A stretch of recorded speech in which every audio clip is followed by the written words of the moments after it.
So this is a behind-the-scenes look at the making of the video I created for the K-12 online conference 2010 called Sharing the Moral Imperative. So I thought it would just be in the interests and the premise of sharing that I would share kind of how I went about my process and workflow in creating the video. And it may or may not be of interest to all of you, but I think some of you might find it insightful to see just how I work. Not that my way is by any means a model, just sort of how I do things.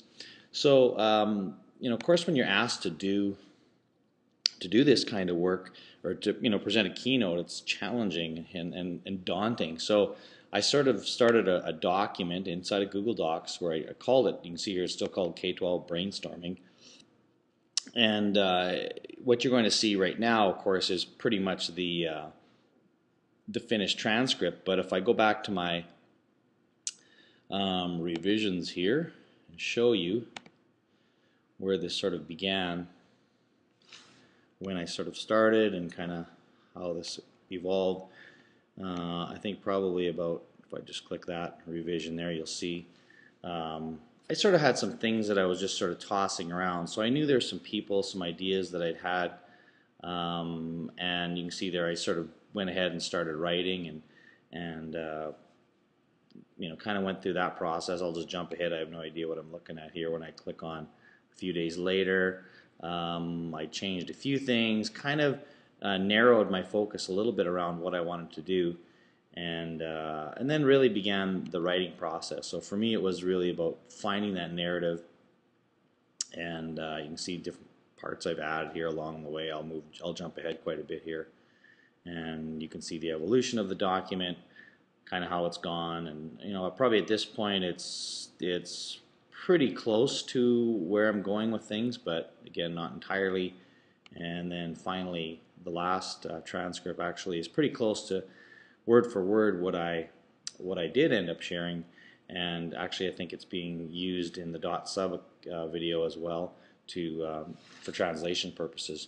So that was my process as I began, and then of course having the narrative is certainly one thing, but putting this into some sort of a video format was also daunting, because I didn't want something to just be something that was sort of a typical narrated slideshow.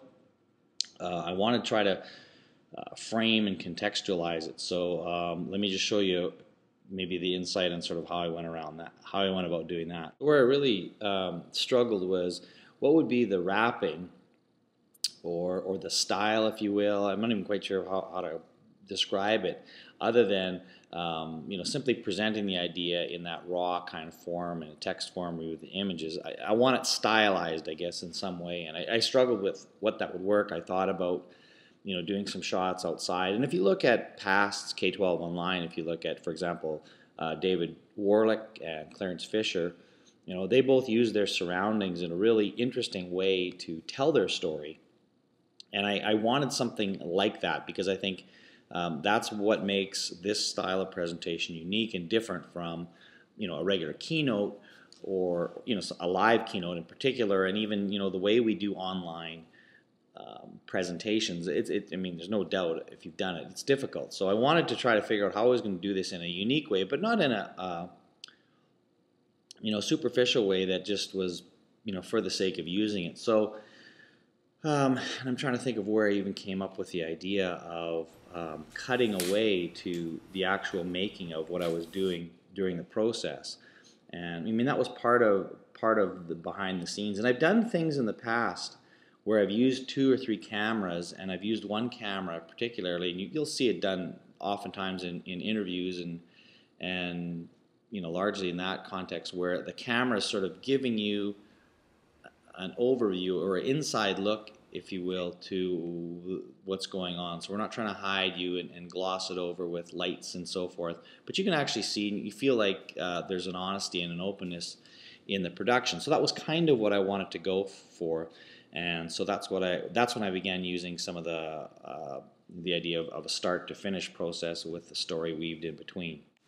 So as far as some of the specific technologies that I use, the technical side of things, I did, to do the interviews, I use Skype, and then a little piece of software called Ecamm Recorder that allows you to record video. Now, one thing you may notice that the interview I did with George is he's the first one that I interviewed, and so I had the split screen set up, and I didn't realize that I had that set up by default, because when you're recording, it just looks like regular Skype. You just see the other person, and you may be down in the corner, but it's actually recording it in such a way that it's giving you both equal portions of the screen. When I saw it, I didn't really like that. I didn't really want myself to be that large.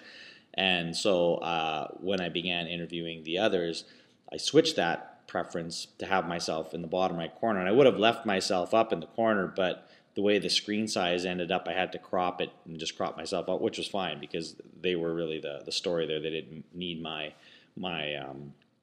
reactions, and I cut out all my questions through there as well. So that's a really nice little tool to be able to record that information. Then as far as the actual production of it goes, I had 3 cameras, as you can see. I have a Sony HD camera that was the primary camera that had the more straight-on shot. And then I had a Canon GL2, which isn't high def, but actually has a great lens on it as well, and that gave you the side shot. And then I just used my small, I don't have it on me, I was going to show it to you, but my small little Canon portable still camera that has video on it that shoots in HD as giving you those long shots. Then I also, to actually record me setting up and so forth, I just happened to, I work in a school, and I asked a teacher for a competent young middle schooler, and so this young fella said, yeah, I'll come and record it. So I just had him, shoot some of that stuff, the setup stuff, which I did actually do after the fact, after I did it. And then I did find a neat little piece of an application for the iPad called iPrompt Pro, which is a fantastic little teleprompter that has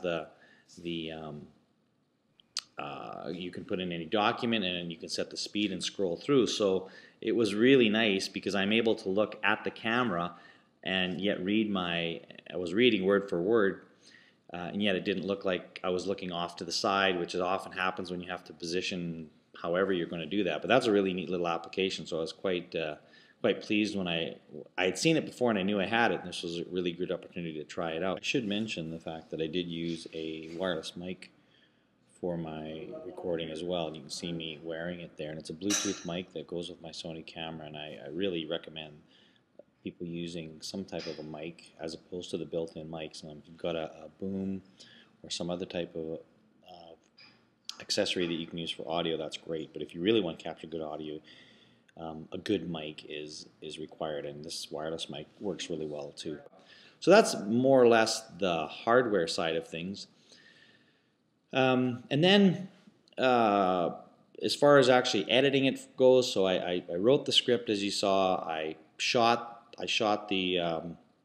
my discussion. I also was shooting the interviews. I had all that done, and then I actually shot my main speaking portion, and then went to edit it. And I chose to edit it in Final Cut Express, which isn't, again, I'm not as proficient as I'd like to be in that. And you can see even by the layout there that I've got a lot of different things going on, and there was probably a much more efficient way of doing it, but I knew what I needed to do to get it done, and so that's kind of why it looks as ragged and as complex as it does. It probably doesn't need to be that way. But because I was doing, had a number of camera angles involved, because I had, music and a fair number of things going on, I needed the ability to control all those layers. And while iMovie, I'm shooting this right now in iMovie and editing it, it's fine for pretty basic stuff. But when you're getting into those more complex things, you want to add those kinds of details.